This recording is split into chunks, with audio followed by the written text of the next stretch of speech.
धाई के ध्यान से, मांगले आशीष बाबा धाई के ध्यान से। हमर के मन ले ज्यादा अपन जान से, मांगले आशीष बाबा धाई के ध्यान से।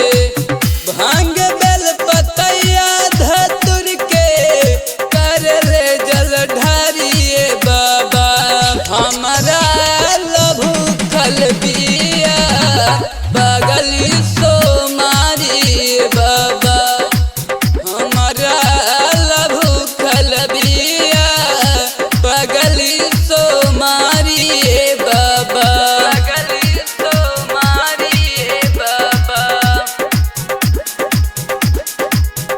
बगली सो मारी बाबा।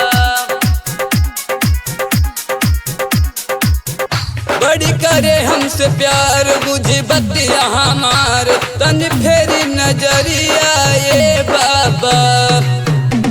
बटे तन निहोरल के कामर हम जोड़ा आई बोराउज दुआरिया ये बाबा।